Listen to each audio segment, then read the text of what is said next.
Hi, and welcome into the Coach Magistrelli Show with Mike Magistrelli. Coach, how you doing? I'm doing good, David. How are you? I'm doing fantastic. This season has started off pretty weird. Obviously, a fall sport in the winter. How has that been?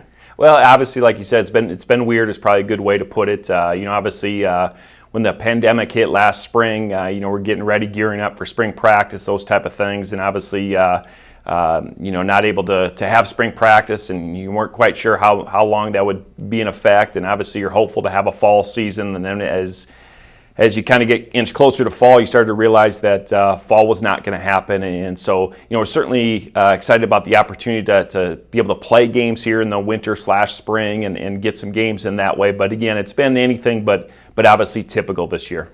Yeah. So how have you approached this season? How's your mindset changed? Yeah, well, I tell you what, you try and keep things as normal as you can, but again, normal is pretty much a thing of the past, and I give our players a ton of credit for the way that they've approached the situation. Obviously we got games to play every week, and we brought the guys back in early January, kind of mid-January, I should say, in terms of what we typically do in a fall camp, trying to get ready for a fall season, and took a similar approach this year. And again, I give the players just a ton of credit because of the mindset they've had, the focus they've had, kind of at the next thing, because you're always dealing with something you haven't dealt with before, whether that's here in the winter with the cold weather, with snow, those type of things, having to shuffle schedules around and locations, different things like that. So again, couldn't be happier with the guys and the way they've kind of attacked this challenge. Yeah, so let's get into the first game of the season against Roosevelt. Unfortunately, you dropped that one. What were some of the big problems you saw? Well, we certainly didn't play our best football. The first game of the season, you always have some kind of unknown going into that. Played in some pretty extreme weather conditions, a snow-covered field, ice-covered field type of deal, and thought we played, for the most part, really, really good defense, kept us in the football game. Just didn't make enough plays offensively to kind of hang with Roosevelt that day, and this year presents a unique challenge because some of these teams you're going to get an opportunity to play again a second time, Roosevelt being one of those. So we'll actually open the regular season with Roosevelt and end the regular season with Roosevelt. So, I know it wasn't certainly the way we wanted to start the year or play in the first opportunity against Roosevelt, but we'll get a chance to line up against them later in the year and expect to play a whole lot better. Yeah, and then let's get into that game of St. Francis. What were some of your big takeaways there? Well, obviously, it was nice to play a home game, even though it wasn't, at Brady Street like we typically play our home football games. We were able to play it at the St. Vincent complex, which was a neat thing because it's right outside the football facility, the football building, those type of things. It was neat to be quote unquote on campus and that type of stuff. So it was a neat vibe that way. Unfortunately, with the kind of unique setup, we weren't able to have spectators and fans and those type of things. So it was a little bit different, but yet it was fun to get to play a home game. Yeah, and we have some highlights of that. Would you mind taking us through those? Yeah, obviously, you can see weather conditions. It was still a lot of snow. I thought the maintenance department here, Bush Turf, did a great job of clearing the field there. You can see the field in great condition. Obviously, snow piles around the field. Here in the opening kickoff, it struggled a little bit handling the football, but once we got there, a pretty good return to get us out to some pretty good initial field position. Unfortunately, we weren't able to do much with that first possession. It was kind of a low-scoring game throughout the day. I forced a punt here, and they had an electric return guy that had returned a punt for a touchdown the week before. We kind of knew that going in, knew it was going to be a great challenge for us to really corral him and contain him. And unfortunately, this first return here, he was able to take it back for a touchdown and a really 6-0 deficit for us. Yeah, but you got to commend your defense stopping the 2-point conversion there. Yeah, and that's kind of going to be the theme of the day. Just the defense kind of answering the call, time in and time out. They got that quick score there on the punt return, went for 2, and was able to keep them out of the end zone for a 2-point conversion. Unfortunately, here you see a turnover on our end offensively there. But yet again, the defense will take the field and get a stop, get the ball back, those type of things. So Again, really impressed with the job the defense did on Saturday there against St. Francis, and did just enough offensively. Yeah, and just how important is it that you continue this offense that you've got going now? Yeah, certainly. In the things that some of the takeaways we had offensively was there was opportunities, there was plays there. Here's a good look at one in which we. John Beckendorf at quarterback pulls the football, runs around the edge, and actually had a couple blockers out in front, and certainly had an opportunity for that to potentially be a touchdown, but got tackled short there. Ended up settling for a pass attempt here, trying to get in the end zone. Unfortunately, it was intercepted. That actually ended, I believe it was an 89-yard drive. We started that drive at our own 1, and so it was a really good drive the length of the field. We just weren't able to convert down the red zone. Yeah, that's tough there, but again, your defense causing turnovers, getting the ball back. Yeah, defense did a great job. Initially that was Jaxon Nelson there on the strip and forcing the fumble and the turnover. There you see Drew Ackman hit the quarterback from the blind side, and Ryan Zickus scoop it up for a touchdown. So anytime you can create turnovers, you're certainly going to increase your opportunities to win. When you create turnovers that lead to touchdowns like it did defensively there, you certainly like your odds. Yeah, and how important was it to hit that extra point? Yeah, obviously it was 6-0 before the scoop, there for a touchdown, and the extra point takes the lead. Every point is obviously extremely critical in a football game, especially a tight, low-scoring football game like this. So, it was extremely important. Yeah, and again, forcing turnovers, great job. That one. Yeah, I believe that was Zach Alberts there on the interception. Really a spectacular athletic play there, intercepting the football a few clips ago. And again, you see St. Francis here kind of getting a drive, but again able to stall them there in the red zone, force them to kick a field goal attempt. And again, conditions were tough. Whether it's kicking, throwing, ball handling, those type of things. Obviously, the cold weather, you can see it kind of sleeting, snowing. Conditions were certainly tough, and you got to really be focused in terms of hanging on to the football and some of those type of things. Yeah, absolutely. Going into the second half, as we've seen, what was your mindset? Well, we felt like we had done some good things in the first half. We went in offensively and really didn't like the way we had run the football in the first half. We didn't think we did a very good job of that. Something we came out in the second half with more of a mindset that we're going to line up and run the football, play to our strengths, which was, again, knowing that we have a very good defense that was St. Francis having a hard time moving the football again. So we felt like if we just kind of control the clock, run the football, don't commit turnovers offensively, we were going to have a great opportunity to win the football game. Yeah, we saw a few clips ago John Beckendorf punting the ball. Are we going to see that more? Yeah, that's something, traditionally over the years we've done. We call it a pooch punt. You leave your offense on the field, and more often than not, defensively, they don't put a guy back to field it, because, again, there's a chance we could line up and go for it on fourth down, or we could, punt the football, and with no guy back, it certainly allows us an opportunity to down the football inside the 20 there. Yeah, and we're going to see this great pass by Beckendorf. Yeah, this was set up by us coming out in the second half and running the football effectively. Force them to bring safeties in the box and really play one-on-one on the perimeter with our receivers. And we knew at some point with the way we were able to run the football that we were going to get a shot one-on-one. And John made a good pass there to Blake Whitman, who made a tremendous catch. Was actually interfered with, got a pass interference call, but he was able to make the catch on top of everything else. So really just incredible play by Blake. And then, again, defense coming through yet again, limiting them to a field goal opportunity and not able to connect there on a second field goal attempt. And, again, it's just kind of the theme of the day. We kept, asking a lot of our defense, putting them in situations to get stops, and they just answered the bell time in and time out. Yeah, I really love the special teams play that we've seen. Do you think that's going to continue? Yeah, that's a huge part of the game for us. It's something we talk about every week, is finding a way to make a big play within the kicking game. Special teams. Week 1 against Roosevelt, we blocked a punt for a touchdown. Here you see us create a turnover, on the punt coverage.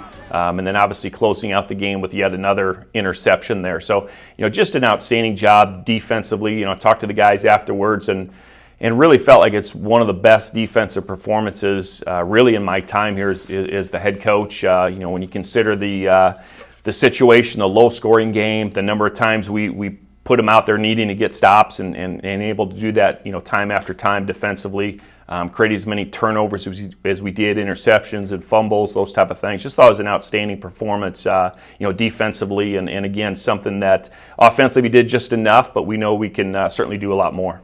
Yeah, and coming up, we'll talk with Jaxon Nelson, and as we'll be right back on the Mike Magistrelli Show.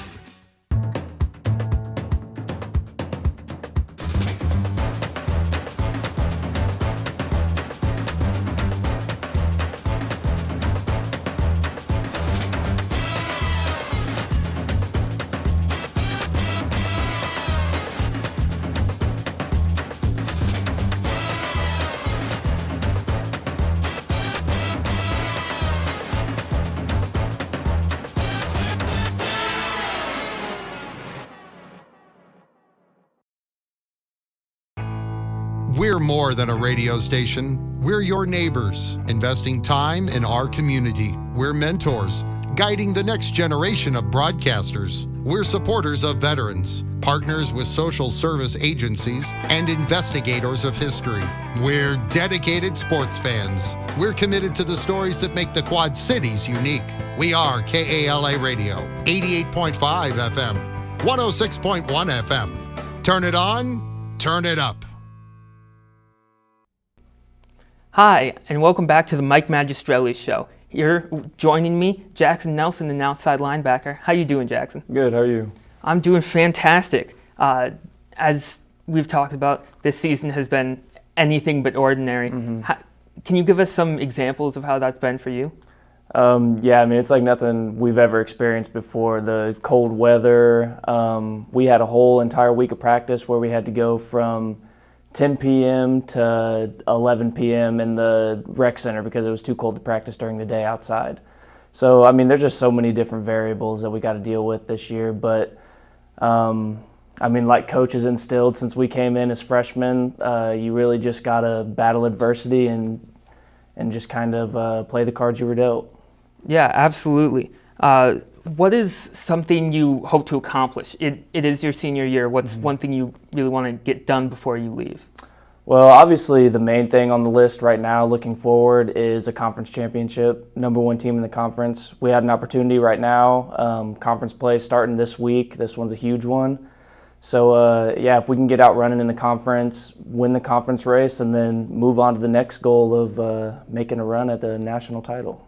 Absolutely. Yeah. And individually, what are some of your challenges you faced? Just the normal, just playing football, dealing with injuries, just coming out and on defense and getting a stop every single time we go out there. We have that mentality where we want to get a stop every time, and even if the offense isn't doing a lot that game, we know we can pick our guys up and give them a good opportunity to put one in. Yeah. So obviously you have Olivet Nazarene coming up. What's a big focus for you there? Well, they have a lot of really dynamic playmakers. Quarterback, he's a new starter this year, but he's really dynamic. He runs well. He throws well. They've got a senior wide receiver who's a stud that we got to keep an eye on, and their offensive line is probably one of the most well-coached offensive lines I think that we're going to face. So it'll definitely be a challenge for us, but I think we're all up to the task and we're ready to go win a football game. Yeah, absolutely. What has been some of your favorite memories so far? I know last year I remember getting a touchdown on defense. That was my first collegiate touchdown. That was a really fun memory. Really just all these experiences that I've had with my teammates throughout the years. just playing college football, experiencing the atmosphere, even at a smaller school like this, there's nothing like it. It's just, football's a great game. Yeah, any sort of experience you make with football, it's a good one. Yeah, football is absolutely fantastic. What were some of your takeaways from the first 2 games you've played this season that you hope to look to change your play going forward? Well, I think we got a great group of guys. I think we have a really good team this year. Sometimes we look like we're getting off to a slow start, maybe, but I think in all 3 phases of the game, I think we can go out there and win every game that we walk out on the field. And I think that's something that this year that I feel like has been different than the last couple years that I've been here is everyone goes out with the mentality that we're going to win this football game with no doubts in our minds. That's great to hear. And we're going to be right back with Coach Magistrelli talking about the upcoming game with the Olivet Nazarene Tigers. Stay tuned on the Mike Magistrelli Show.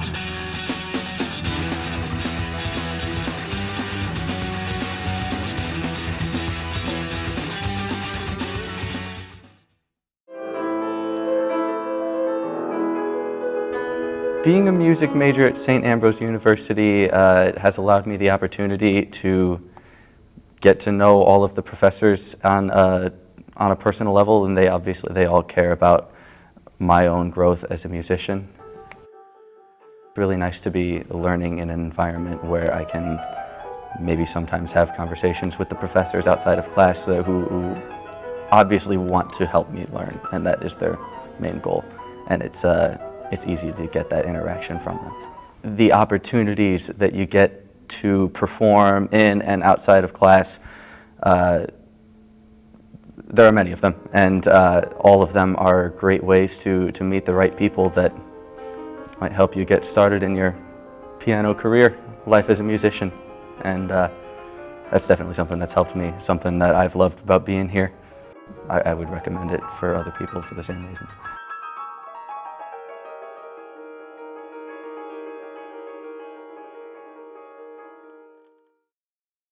KALA 88.5 FM, the radio station with the most diversity in the Quad City region. Jazz, blues, R&B, hip-hop, Spanish and Hispanic programming, gospel, new rock, oldies, news, and shows addressing local community issues. And the world's best in entertainment and news from Public Radio International. Here's something different on KALA 88.5 FM, the most diverse radio station in the Quad City region.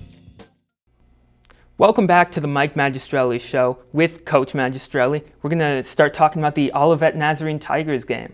What's your main focus there? Well, obviously a really, really good football team. Olivet comes in nationally ranked. They're 3-0. They started the year with a really impressive, I think it was 63-3 victory over Missouri Baptist week 1, and then beat a real good Indiana Wesleyan team in their second game, and then faced the challenge this year of playing a team for a second time already, in that they played Missouri Baptist yet a second time and won a closer football game this past weekend. But really, really good football team, well coached. They got some great players on both sides of the ball. They're certainly every bit of a nationally ranked opponent. Yeah, coming in, the Tigers are running the ball really well. I think they're about 286 rushing yards per game. What are you going to do on defense to slow that down? Yeah, really impressive rushing attack. Jaxon kind of mentioned the offensive line. That's kind of obviously where it all starts in the run game, and they do a fantastic job up front. They have two really good running backs. One's just a freshman, and then I think the other one's a sophomore. Two guys, very similar running styles. They're very explosive. Can take a short one into a long one at any point, and then they have a quarterback that's a dual threat weapon as well. He can certainly throw the ball extremely well, but he can get on the perimeter and make some plays with his legs as well. So it's going to be a tremendous challenge for us, defensively, just in slowing that rushing attack. They do a great job with the kind of bootleg and play action game off that running attack. So everything kind of starts with that slowing down the running game.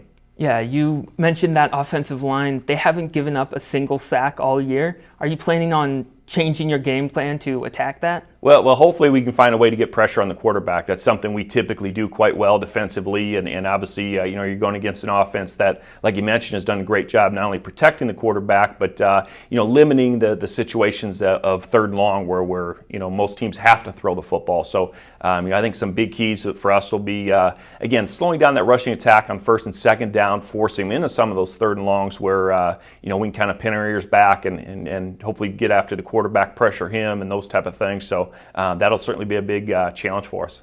Yeah, and we've talked about defense. Now let's shift to your offense. You guys struggled a little bit in the first 2 games. How are you planning to change your game plan to attack this Olivet team? Well, we didn't play with a great consistency, I would say, in the first 2 weeks. We showed flashes, we showed signs, maybe a drive here, drive there, those type of things. We struggled a little bit to get all 11 guys on the same page and playing at a high level consistently, and that's been one of the struggles early in the season here for us.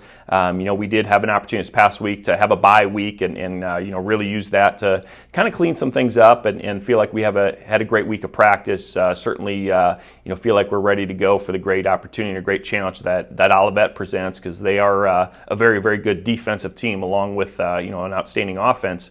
So it'll be a great challenge for us, but things start with us, similar to what we talked with Olivet, slowing down their running attack. For us, we got to get our running attack going, and that's an area that we just haven't been quite as consistent at initially in the early portion of the season. But it's something we feel confident that we can get going here. Yeah, and something I really find interesting: you guys have not attempted a single field goal this season.